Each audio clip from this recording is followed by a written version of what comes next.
Hi everyone, I'm Huub Hildenbrand. Thanks for tuning into my channel, Huub Hildenbrand Guitar Academia. This is the 10th lesson of a course, a kind of a workout on 4-note structures. And in this last lesson of this course, we will bring these 4-note structures into the real world, into musical practice in the context of a very famous jazz harmonic progression. So let's get right into the endless ocean of music.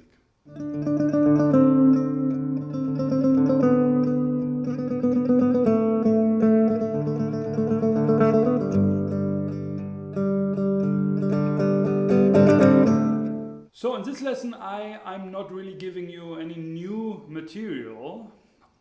The lesson 1 until 9, especially the first lessons, they were quite heavy, I think. I mean, there was a lot of material and a lot of stuff, and I know that it takes a long time to really grasp it and to really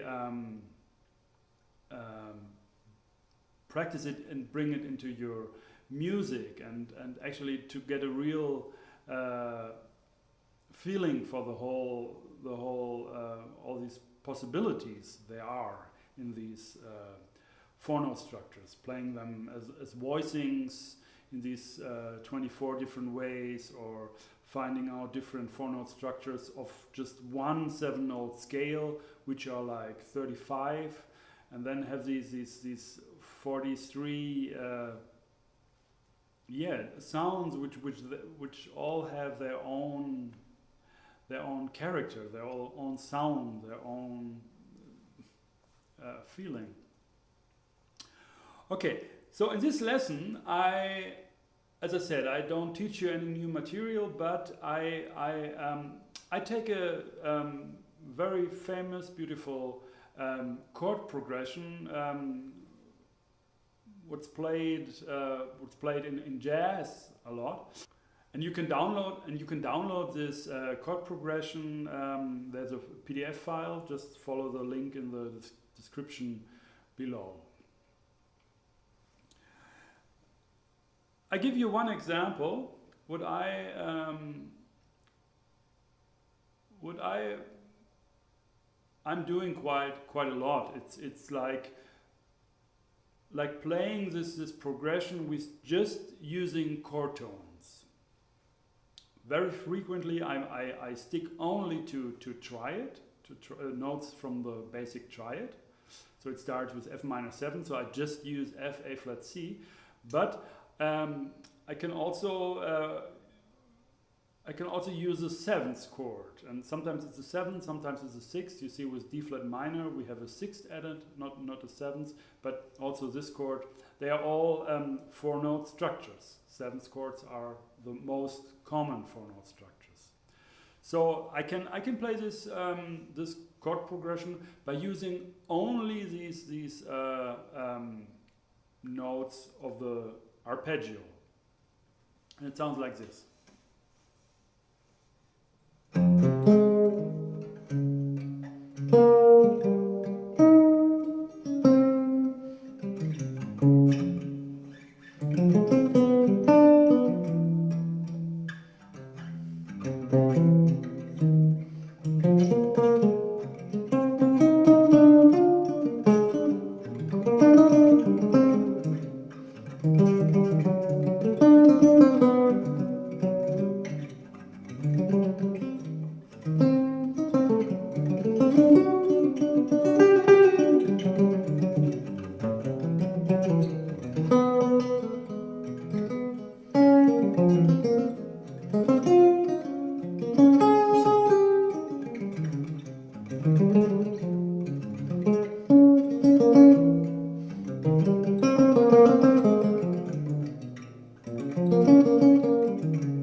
Okay, I think that's already a quite beautiful sound, and the interesting thing here is that when you just use notes of the 4-note structures, just the arpeggios, the 7th or 6th chords, you will make the chords very clear, and that way you actually show like the skeleton of the progression. So you don't add too much color, like tensions, 9s, 11s, 13s, and so on. But in a way, the color is created by the progression itself, because the notes are changing, and the temporary roots, they are very the root progression and the chord progression is very clear, and it will and it sounds quite nice, I think. I like this a lot. Okay, another thing we can do. We don't have to use only the 7th chords. We can also use, for example, we can use the triads with an added 9th. So instead of F minor 7, we have F minor with an added 9th or 2. And then it sounds quite different.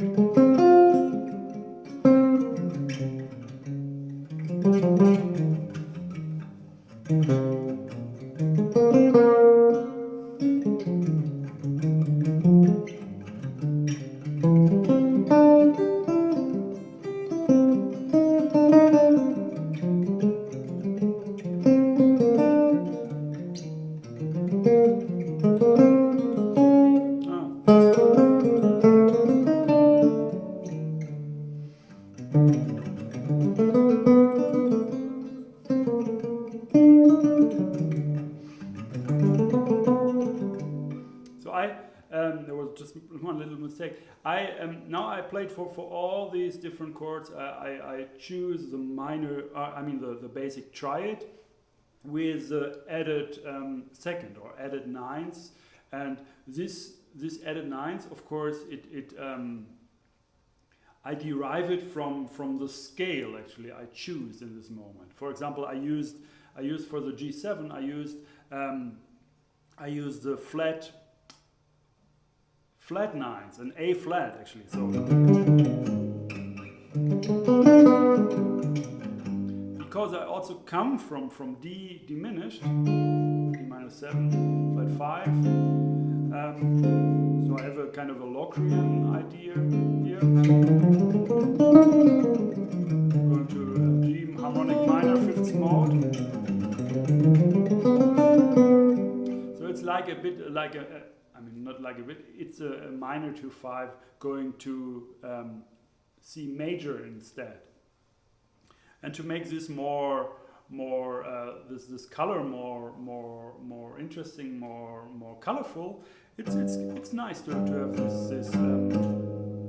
this A flat added instead of the A, like Mixolydian going to C major, Ionian.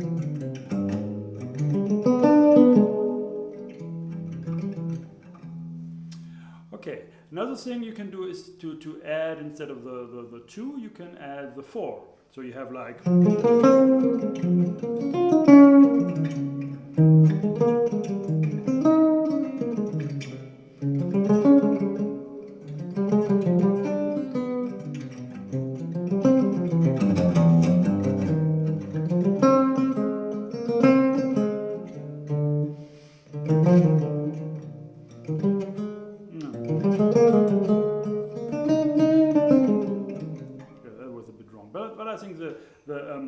you get this idea. I mean, the beginning was only using this. Maybe I'll try it again.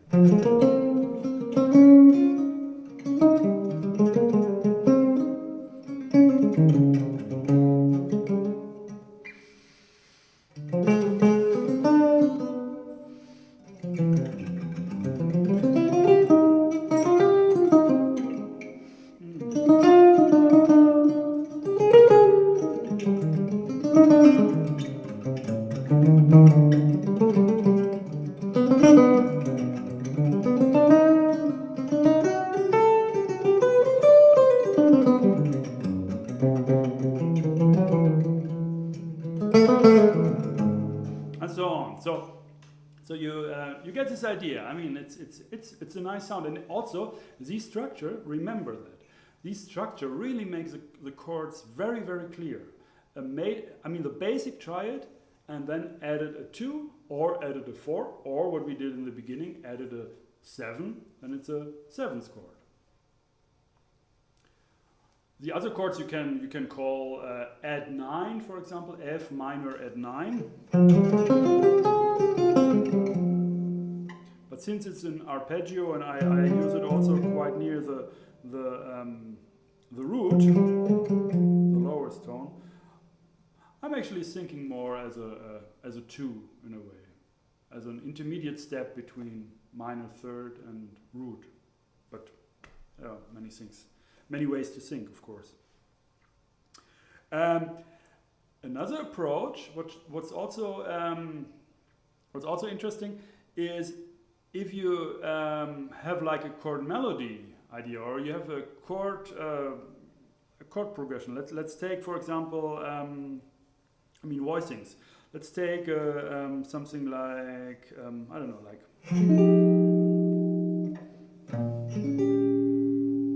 For example,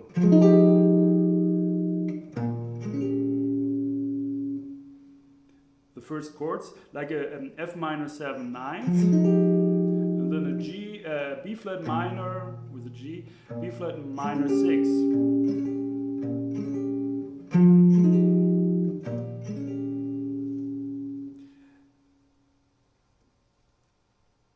In the first, for the first 2 chords, actually, like.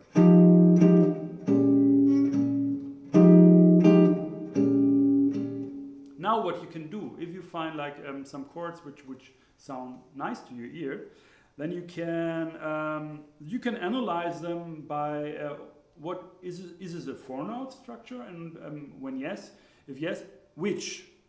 What kind of 4-note structure is this? And when we take a look at this chord, we see actually that it is a tetrachord 4-note structure.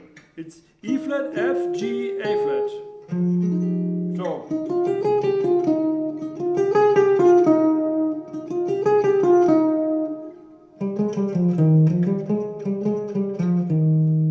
Okay, this we can use as an arpeggio, but actually a lot of thinking maybe is also taking place here.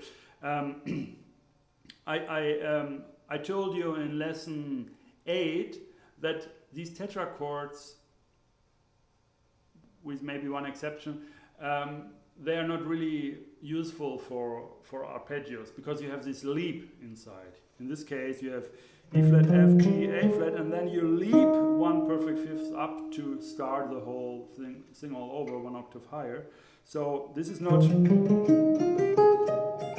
It's a bit strange. But let's take the next voicing. There we see. What do we see there? We have a B flat. Let's see. We have a G. I see, for example, I see already G diminished triad here. I see a G diminished triad with an A flat, so with a minor second added. And I can play.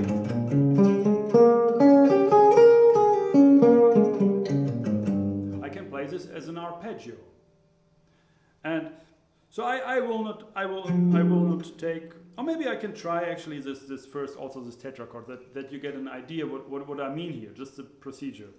So instead of, so I choose these these 2 4-note structures.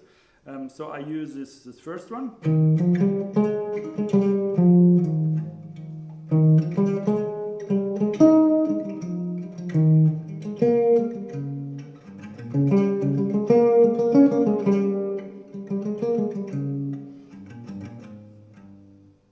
You hear it? It's like.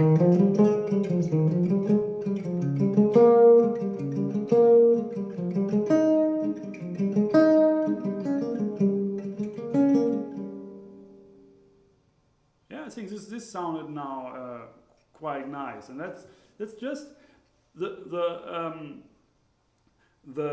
pass I just took. I just had a nice voicing. I figured out the 4-note structure and played it as an arpeggio. Of course, another idea in this case would be to, if you know already what this that it's a tetrachord, you can also look it up in the PDF files I described in lesson 1 of this course. There you can also check out all these 24 different voicings for this structure. Because of course there are more ways. For example, you can do this. That's also nice, maybe nicer than the other. Or when you go to the next inversion of it, it would be this one. That sounds a bit different. Next one I cannot really play. No. And the next one would be, let's see.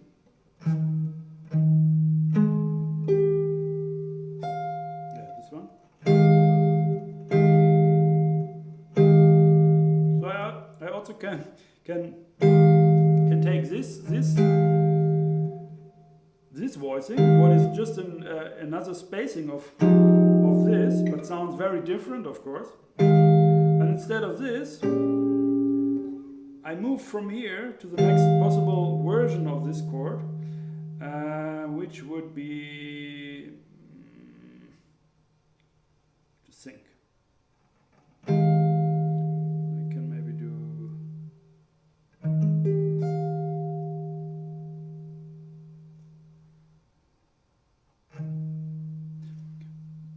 It's actually a complete different structure because this is a tetrachord, so it's a complete different formation. I can go to this one.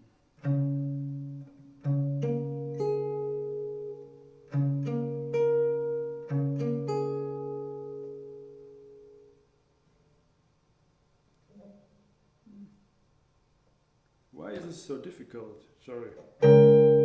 Oh, okay, this one, for example. That's nice.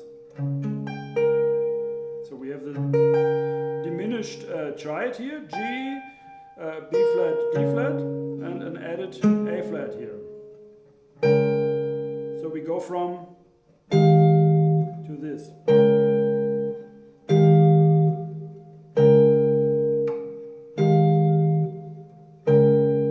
Quite nice, actually. So we can compose something, or we can write a kind of a different chord melody arrangement for this song.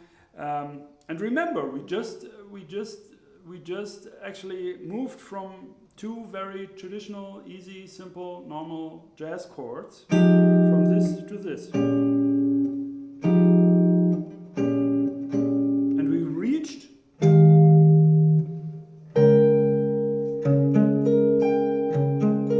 that's actually a beautiful sound. We can use it as an arpeggio.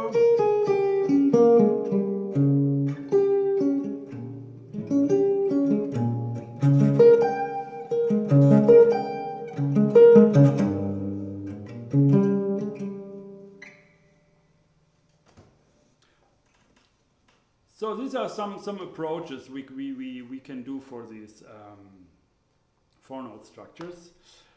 I would suggest that you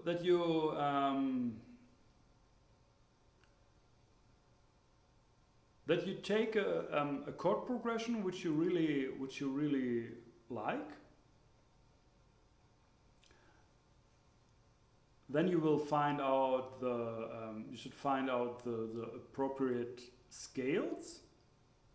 For example, if I have this progression here, this standard jazz progression, this is like F minor, I would say Aeolian,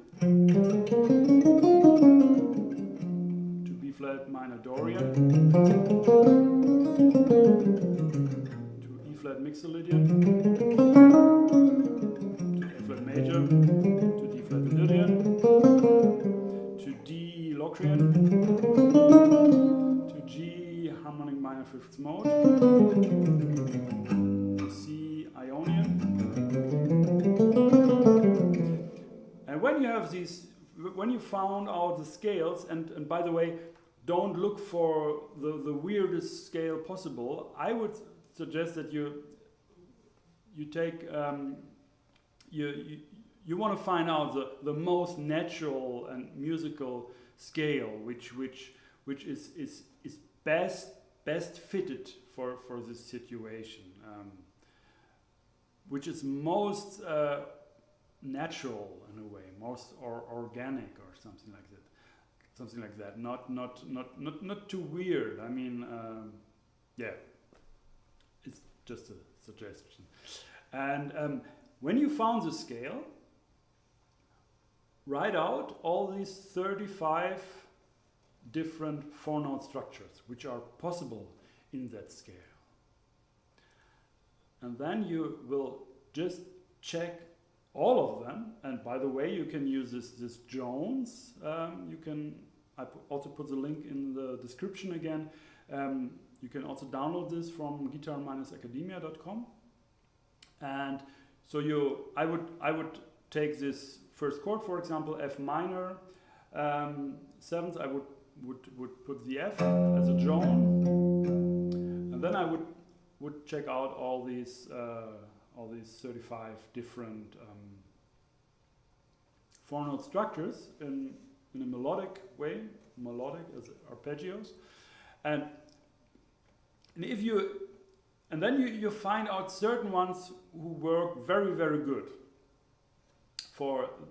Which have like actually tonic function. You really look for the ones which have tonic functions, and then you do the same thing with the next chord in that progression, and then you combine. I mean, maybe you alternate, or you write for every chord in your progression. You write one four-note structure which you want to use there, and then you go through the whole progression by just using always these four notes for every chord. For example, let me show this, and then we will finish the lesson. I use F minor with an added 2 for the first chord. Then I use B flat minor with an added 2 also. Then I use E flat dominant 7th. And then I use A flat with an added 4. And then D flat major with an added sharp 4, like Lydia. And then I play this. I play this.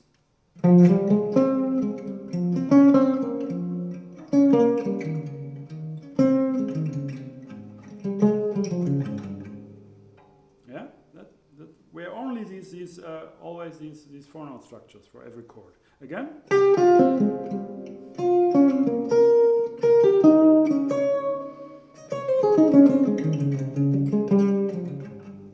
Or again.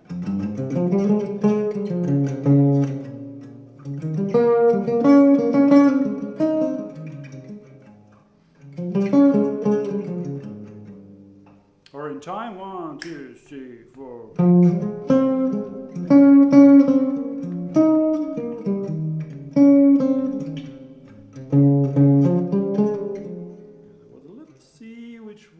Which is not in the structure.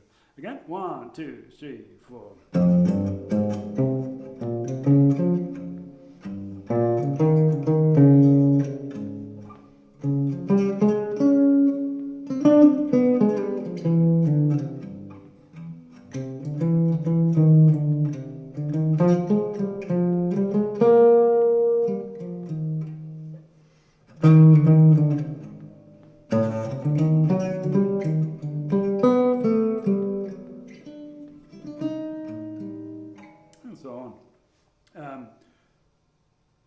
try try out this approach. And you can do it in time. You can do it in you can do it rubato. You can also take more time for each structure to really get used to it, get familiar with it. Yeah, I think this is a good idea, and also be very put maybe in the next time put your awareness on 4-note structures. I mean, the chords you play, the melodies you play, the music you hear. Try to look for 4-note structures.